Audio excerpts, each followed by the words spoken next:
off the list price on all board games. So when it means 20% off the list price means that the product was actually on for sale, but we're getting 20% off on top of that on all board games, and 10% off the list price of toys. So 10% off toys and 20% off the board game. Jane bought both a board game and a toy. The list price of the two items is shown in the figure below. How much did Jane pay in total once the discounts were applied? So let's have a look at the discounts first of all. Okay, so in this case, a board game is going to be 20% off, and a toy is going to be 10% off. Okay. Remember, we've done this topic before a few weeks back. We're just actually recapping this topic one more time just to make sure that we get that extra practice under our belt, because this was a slightly harder one.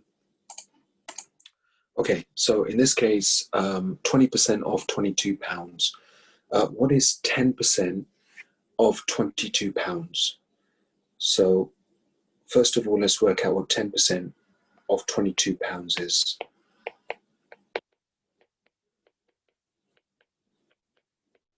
Okay, to work out 10%, you just divide the number by 10. So what's 22 divided by 10? 22 divided by 10, there's a decimal point here, invisible one, remember? I keep on saying the invisible at the end. You just move it to the left once when you divide by 10. That means it's £2.20. £2.20. So let's add up the 20% off on the board game. That will give us £4.40. All right, and now we work out what £22 take away £4.40 is. You see how many different formulas that we have to do there. All right, so £22 take away £4.40. How much will that give us altogether? So £22 take away £4.40 will give us £17.60. So let's just write this here. So board game is going to be £17.60. Okay, let's work out what the toy now is. So £10. To work out 10%, divide by 10. And what do we do when we divide by 10? We move the decimal point, invisible decimal point, to the left once, and that gives us £1 off. All right, and we take that pound away from £10, and that gives us £9 altogether. And now we add up the board game, which is £17.60, add £9, which is the toy, add these up, and it should give you a total. So £17.60 add £9 altogether gives us £26.60 altogether. £26.60. Okay? And that's this option here, C. Let's go to Zoya very quickly. Hi, Zoya. Hi. You're right. Did you look at the image on the top when you tried this for homework? Yeah. Okay, good. Do you know how to work out 10% of a number? So you move the decimal place one place left. That's right. So let's just quickly try this. So £10 toy. Okay. You move the decimal point to the left once. Put it there. What will it give us? £1. £1. Then you take £1 away from £10. How much does that give you? £9. £9. Well done. Good girl. Okay. Let's just stick that there. All right. So the board game, £22. Now we need to work out what 20% is, right? But first, let's work out what 10% is, because then it'll be easier. Then we can double it later. So with £22, we're going to work out 10%. And what do? We move the decimal place one place left. One place to the left, because we divide by 10. And how much does that give us? £2.20. £2.20. Now that's 10%, isn't it? But we're looking for 20% for board games. So what's another 10% going to be? Um. Exactly the same thing. Yeah. all right? And add this up, gives us £4.40. That's equal to 20% off, okay? Okay. And then you take £4.40 off from £22. And when you take £4.40 off from £22, that leaves us with £17.60. Okay. Okay, so that's £17.60. And then this is, you said, was £9 before, after the discount, after 10% off, and £17.60 after 20% off. And we just add the two together, and that gives us £26.60. Okay? Do come back and have a go at this again for extra practice, all right?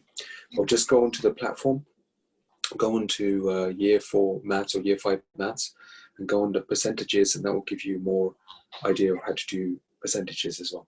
Okay? Good, thank you. And let's go to the next one. So what fraction, this is question 3, what fraction of 2.8 litres is 600 millilitres? So first of all, you need to know how many millilitres there are in a litre, and that shows you here, just there. Okay, so 1 litre equals to 1,000 millilitres. Let's convert the question into millilitres. So 600, remember we're turning it into a fraction because the question says turn it into a fraction. And 2.8 litres, times it by 1,000. 3 zeros, move the decimal point to the left 3 times. 1, 2, 3 times. Stick it there and just put zeros at in the gaps. That gives us 2,800. Now you just simplify these numbers until you can't simplify them anymore.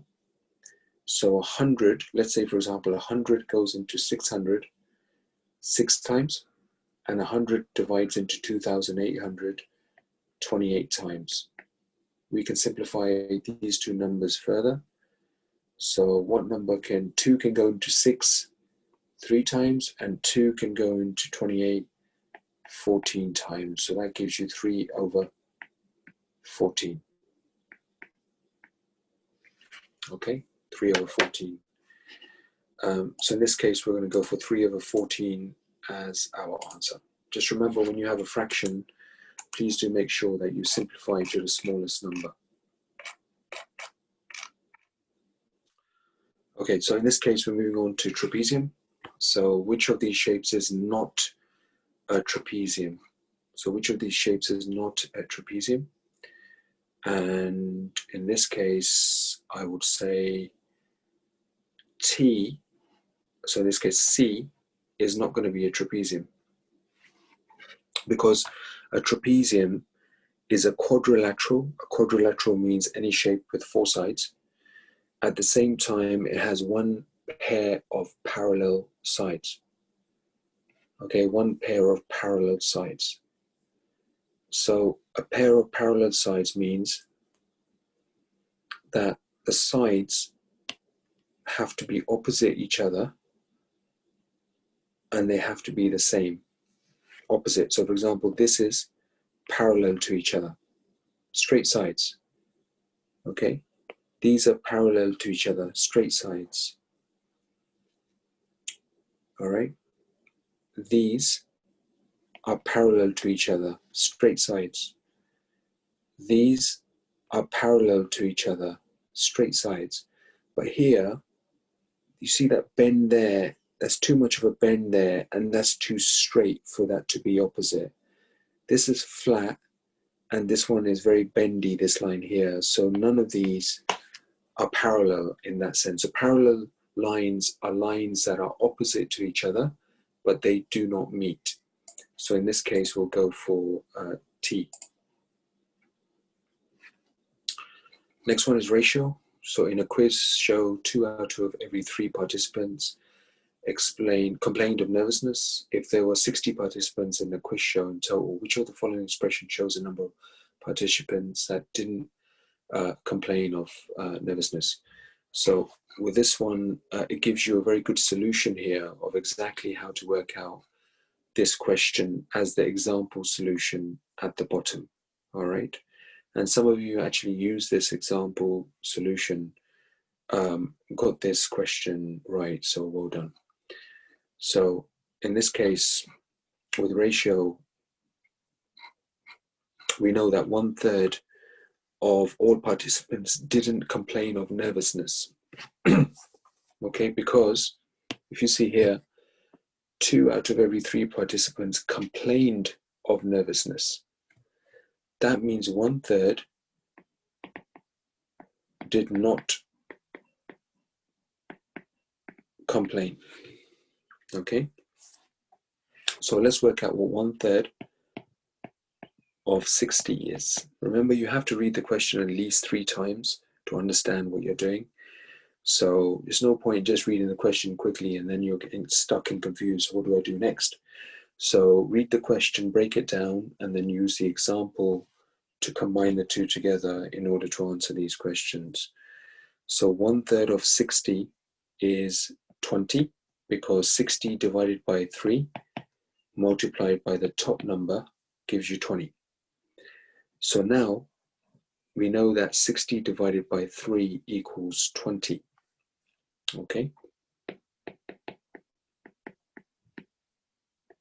60 divided by 3 equals 20. So in this case, 60 divided by 3 is the answer that we're looking for here. Okay? Let's go on to the next question. Let's go to Zoya for this one.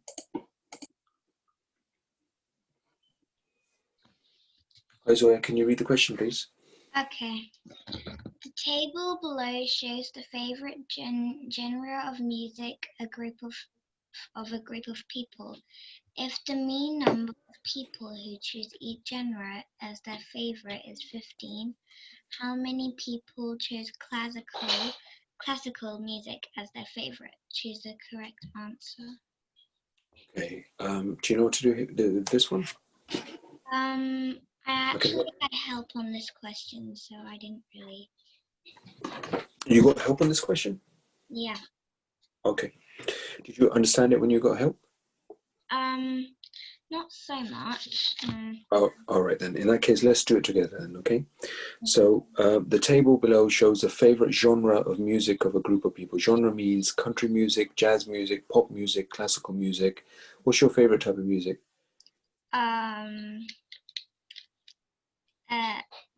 Pop, I think. Pop, okay, very good. And if the mean number, so mean, what does mean mean? It's like the number between.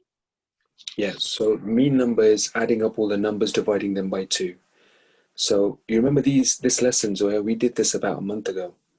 So if anybody, this refers to anybody, if any questions that you don't understand or homework you didn't know, you can always go back into the recorded lessons to go back and go through the definitions and understand how it's done. All right. So mean means an average in the middle. Okay. So mean number is when you add up all the numbers and divide them by how many numbers there are. Does that make sense? So to work out mean, you add up all the numbers and then you divide by how many numbers there are altogether. That's mean. All right. That's an average. So you need to kind of learn these theories as well in the background. So in this particular question, the table shows this favorite music. If the mean number of people who chose each genre as their favorite is 15, how many people chose classical music as their favorite? So look, this tells you how to do this particular example. Now this example is not the same, but it just shows you what to do. So here, the mean number multiplied by the number of genres altogether. So in this case, the mean number is 25. Can you see here? Yeah. Yeah. And then you multiply it by 4. Why do you multiply it by 4? Because that's how many numbers, that's how many genres of people who like the music. That's correct. So in here we've got 4. And then you get the answer. So let's do the same here. All right. So what's our mean in our question?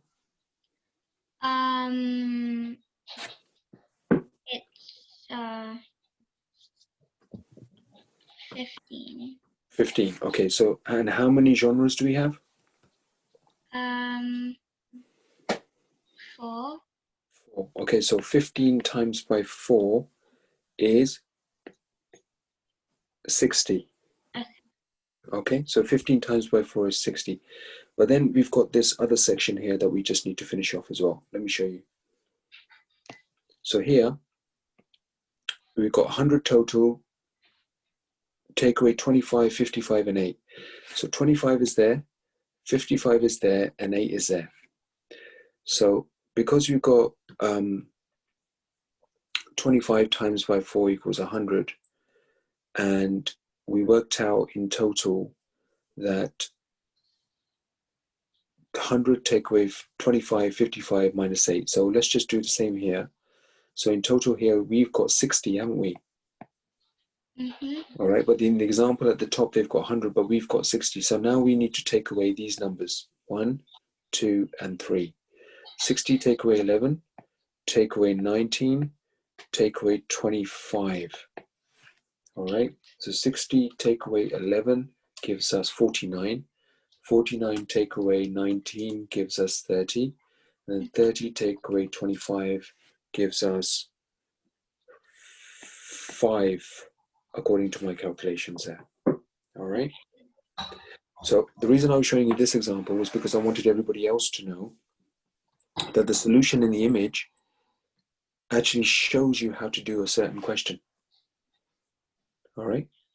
So this way, it can become slightly easier, because remember, these questions are quite hard because, you know, the maths 11 plus questions, they have a variance. So some questions are fairly easy, some are in the middle, and some are exceptionally hard. So we kind of need to mix up all these questions together just to get extra practice. All right. So that's how you can use the information to help you, Zoya. All right. Good. Thank you for that. And let's go on to the next one. So below is the complete program of a school assembly. If the assembly began at 8:45 a.m., at what time did it finish? So you just add these 3 times together, all together. So if you add 10 minutes and 12 minutes and 6 minutes, that gives you 28 minutes altogether. Okay, so 8:45, remember, is the time. 8:45, add on 28 minutes. Remember, in an hour, there is only 60 minutes. In 1 hour, there is only 60 minutes. So if you were to do 8:45, add 28 minutes, that will give us 9, the total time, sorry, will become 9:13 a.m. All right. So we're just adding those times, 28 minutes, onto 8:45. You can use a clock to help you as well, or you can use your fingers, or you can use a piece of paper. But just to remember that there's 60 minutes in an hour, so they kind of work out slightly differently to if you were just doing normal adding or doing normal takeaway and so on as well. Okay. So now moving on to question number 8. In this case, we're looking at Adrian is twice his sister's age, and his sister will be 6 next year. What is the current age difference in years between Adrian and his sister? So if you look at the example here, look at the example.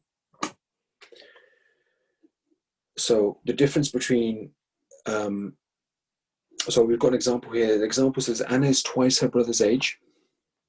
All right, can you see exactly the same example, but the difference in characters? So Anna is twice her brother's age. Her brother will be 9 after 2 years. What is the current age difference in years between Anna and her brother? Okay, and that's how you do the solution on the right-hand side. So take the brother's current age, which is 9, take away 2, which will give you 7 years old, and that's how you work it out. But remember, our question, the numbers in our question are very different to the example, so don't get confused between the two. So in this case, Adrian is twice his sister's age. All right, let's go to Zoya again for this one.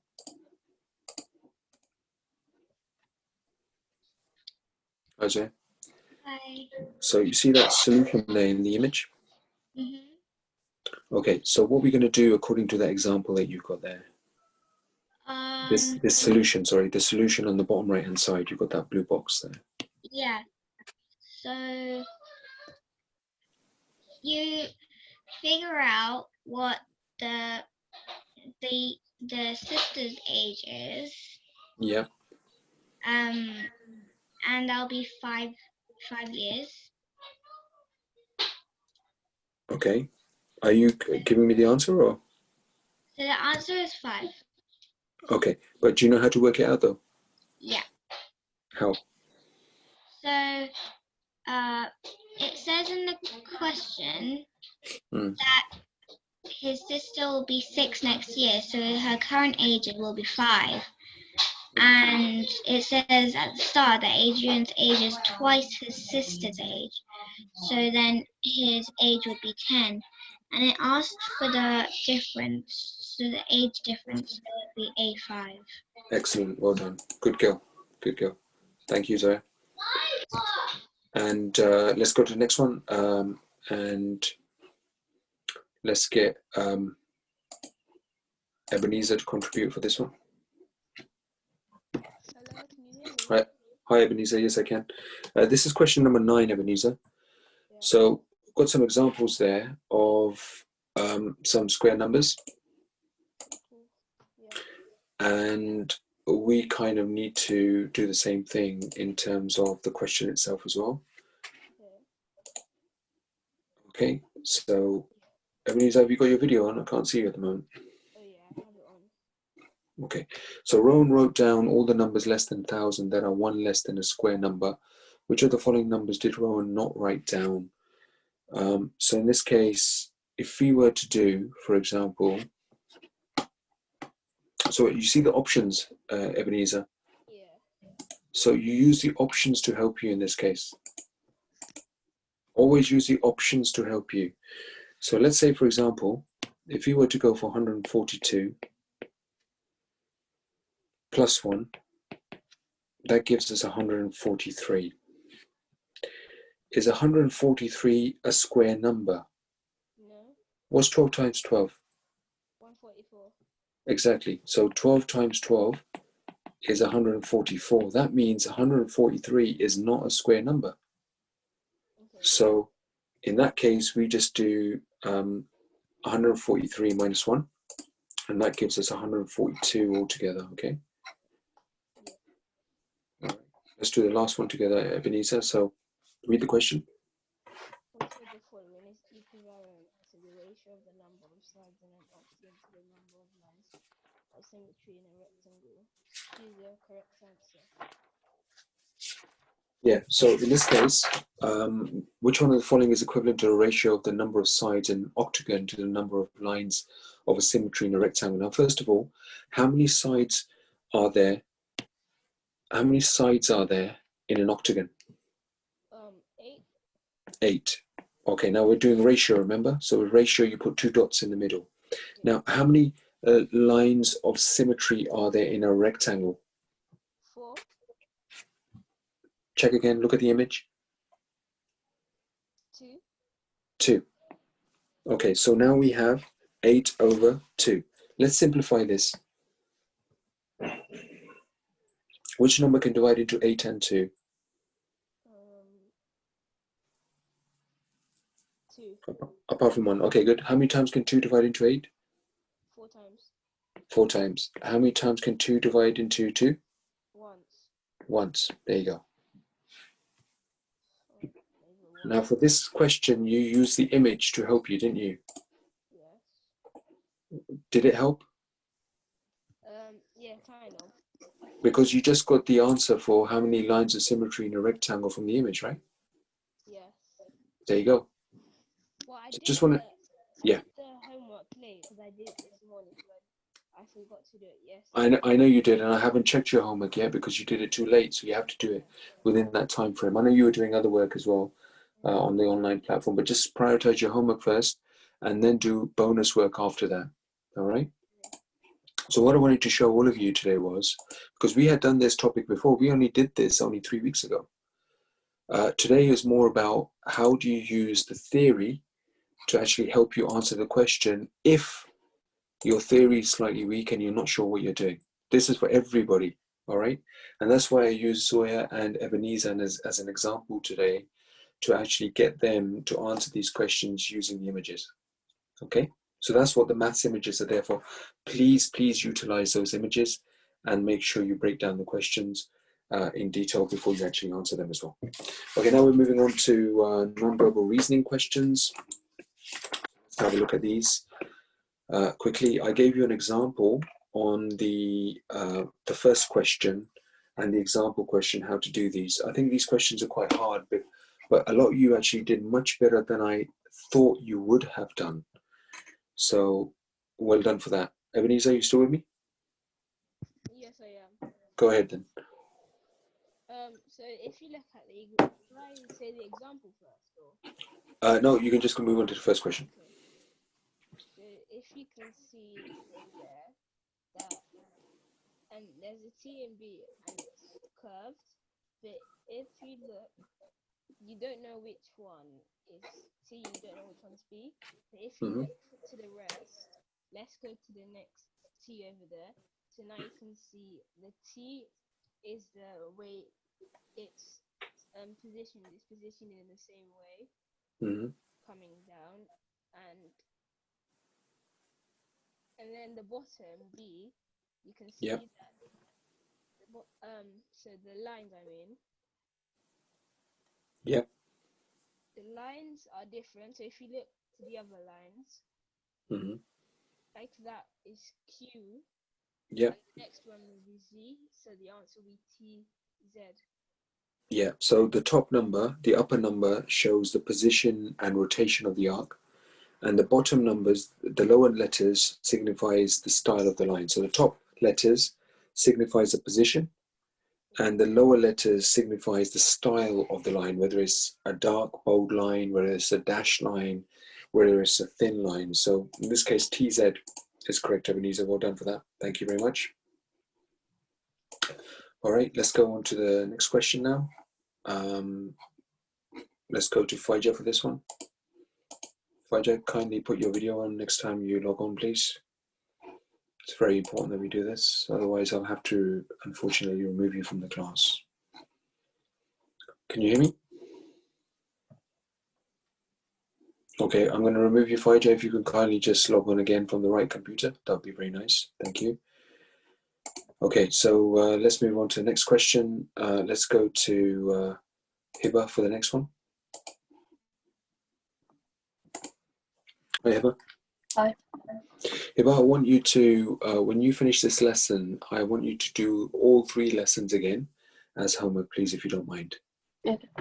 Okay, because we need to up this score a little bit. So with this particular question, I'll just give you a bit of a quick hint. Okay, so question number 2, the upper letters show the inner space, and the lower letters show the outer space.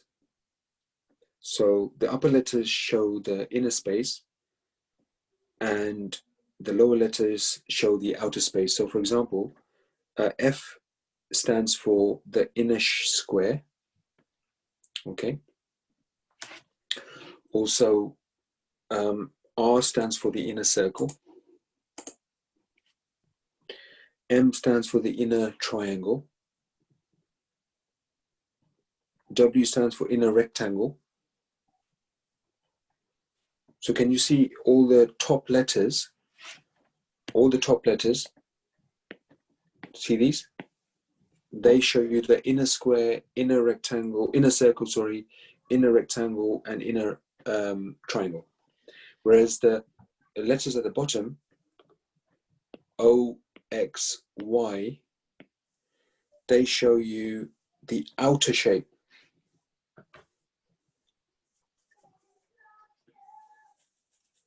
So in this case, for the top letter, what's the inner shape? What is the inner shape for this example here, this question? It's a triangle. Triangle. Yes, so the inner triangle stands for what letter? M. M. And the bottom one stands for the outer shape. And what's the outer shape? A rectangle. And what does the rectangle stand for? O. Can you say that again, sorry? O. Rectangle stands for, did you say O? Sorry, I can't hear you probably. I said O. Okay, I hear you now. Okay, fantastic. So can you see how that worked? Yeah. MO. So MOA will be our answer there. Okay. Good. So it's just a matter of understanding what the top letters stand for and what the bottom letters stand for as well. Let's do one more again, Hiba. The upper letter shows the number of arrowheads. So the upper letters, they show the number of arrowheads. So for example, here we've got 1 arrowhead, here we've got 2, here we've got 2, here we've got 3, right? These are all upper letters. Does that make sense? Arrowheads. Let's just write that down. The bottom letters, they show the shapes. So the bottom letters show the shapes. So the first one, we've got a circle here, we've got a square here, got a rectangle here, triangle here, and a rectangle here. All right. So looking at this example here, Hiba, Yeah. the top letter shows the number of arrowheads. How many arrowheads do we have? We have 3, so it'd be Y. Okay, good girl. Well done. And the bottom letters show the shapes. So what shape do we have? We have a circle, so it'd be M. Okay. And which option are we going to go for here? D. Okay, good. Okay, I hope that's kind of making sense how to do these particular questions. All right. Thank you, Hiba, for your contribution. Appreciate that. Let's go to Ruby. Ruby, there we go, Ruby. I can see you now. Hi. Hello, Ruby.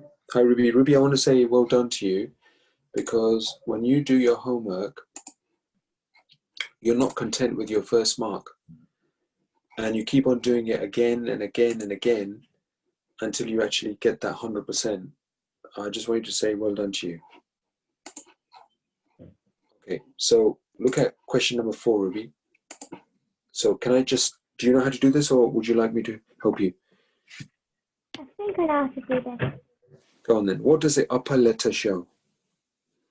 I think because it's a dotted line, Yeah. it would be H. So the upper letter shows the type of vertical line. Vertical line means top to bottom. Okay, then it'll be Type of vertical, let me just write this down for everybody else. Vertical line, type of vertical line. And the, excuse me, and the bottom letter shows the type of outline,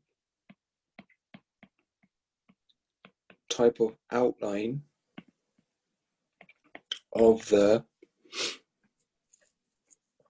rectangle. So the top letters show the type of vertical line.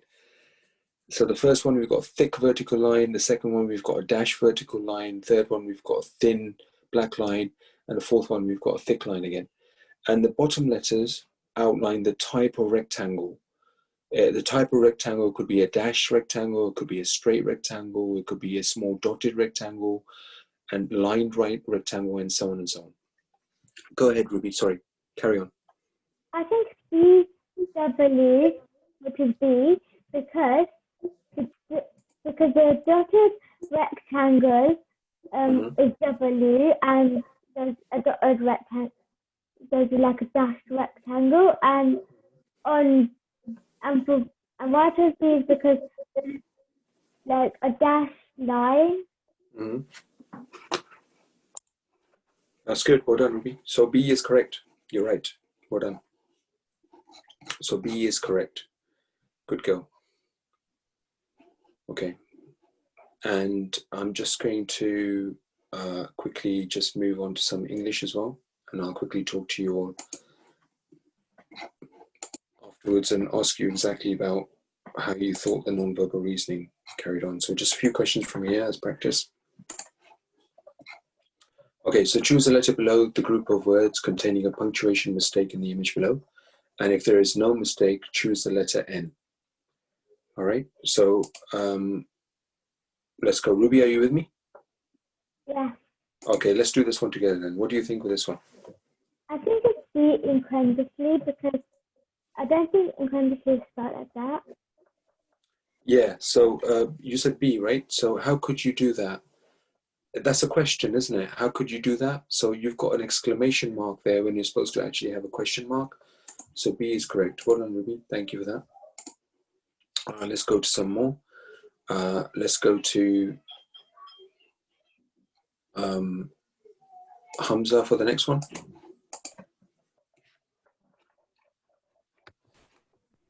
Hi, Hamza. Hi. Hi there, how are you? Good.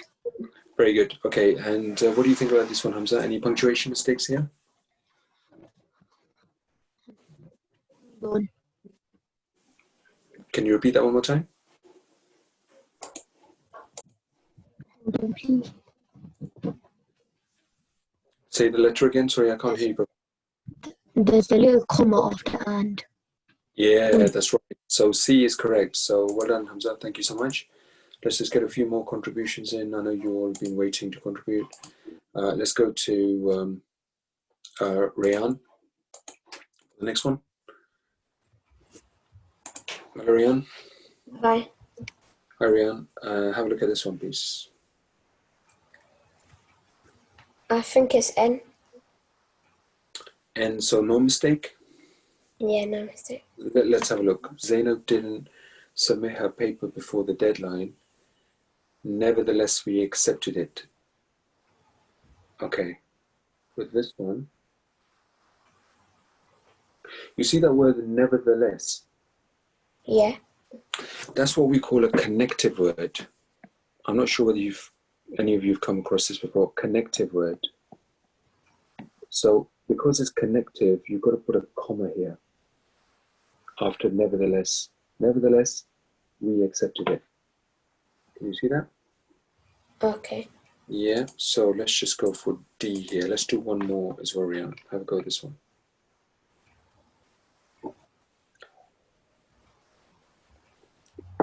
Can you see any mistakes here? If you can't, then we can go with the N. N. Let's have a look. So the foreman who fiercely protected the rights of his workers began to prepare his case. I cannot see any mistakes here, so N is correct. Well done. Rian? Yeah. It's your birthday tomorrow, isn't it? After tomorrow, yeah. After tomorrow or tomorrow? After tomorrow, Wednesday. On Wednesday. Okay, so in 2 days' time. Yep. Well done. So I'm going to say happy birthday to you now because I'm not going to see you now until Thursday. All right? Yep. Well done. Happy birthday to you, Ryan, and have a very nice time, okay, with your family. Thank you for that. Okay, so moving on to the next one. So let's have a look. Let's go to Hisham.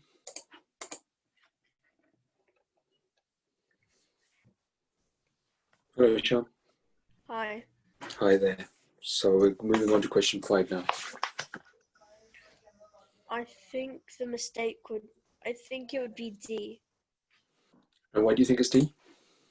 Because there shouldn't be a semicolon after film.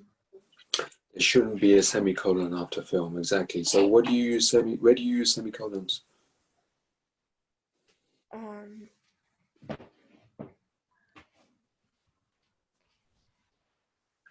So if you want to create a list of words, you can use a semicolon.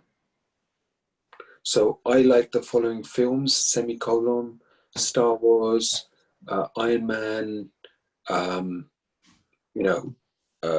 Batman, Superman, and so on. Does that make sense? Yeah. Good lad. Okay, have a go at this one as well.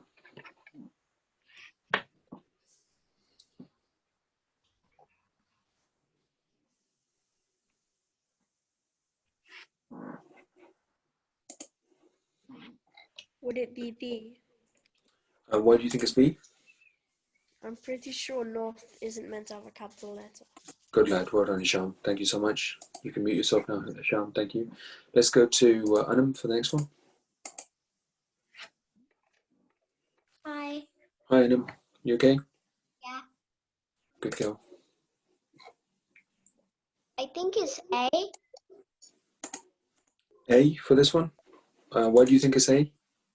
Because there should be apostrophe after the N in weren't. That's correct. Well done. There should be an apostrophe after the N in weren't. Correct. Short for were not. And would you like to have another go, Anam? Okay. I think it's N. And for this one, there's a great fish restaurant there called the Codfather. Full stop. I definitely recommend it. There's a great fish restaurant there called the Codfather. I'd definitely recommend it. Okay, see that word Codfather? Can you see the word Codfather? Yeah. So there should be a gap there in between the words. It's two different words there, cod and father there, okay? All right, good girl. Thank you, Anam. And also, let's do one more. Let's go to Janet for this one. Hi, Janet. Hello. Hi there. Would you like to have a go at this one? Yes. Go ahead. I think it's going to be C. Why do you think it's C? Because the S before the N in snickered should have a capital letter.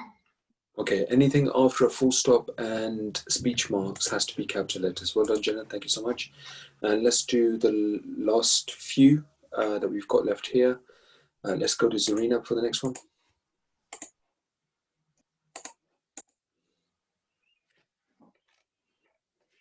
Zarina.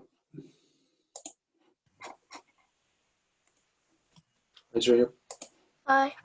Hi there. Okay, have a look at this one. I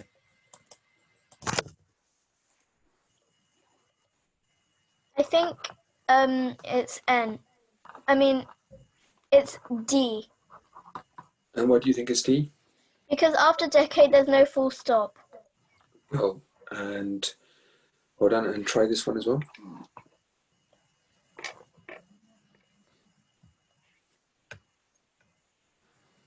I think it's N. There's no mistake in this one. You're right. Well done. And the last one's Zarina. Okay, Zarina, you couldn't wait to get away. Never mind. Let's go to Mustafa for the last one. Hello, Mustafa. Hi. How are you doing? Are you okay? Good. Yeah. Good stuff. Have a go at this one then, Mustafa. Okay. Would it be B? Why do you think it's B? Because oblivious, it looks a bit funny. Oblivious, yeah. Pushing past the oblivious shoppers. Now, after shoppers, there should be a comma. Vicky activated the alarm before it was too late. All right? Yeah. Good stuff. Well done. Good. Okay, so remember what I went through today in terms of the image itself. So Hamera, Anaya, Zoya, Hamza, Mustafa, please make sure that you are referring to the images, especially in the maths, to help you, because those solutions, I've actually produced them purposely to help you actually guys how to do the actual question itself to an extent. And then, like for one of the questions we went through today, how many sides does an octagon have? How many lines of symmetry are there in a rectangle? So that theory is also there to actually help guide you as well. Okay, so please do refer to those questions. And that's why we did that maths test again, because if you remember when we did it 2 weeks ago, 2.5 weeks ago, sorry, quite a lot of you actually struggled on that maths test for 11 plus, and that's one of the reasons why I've got that there.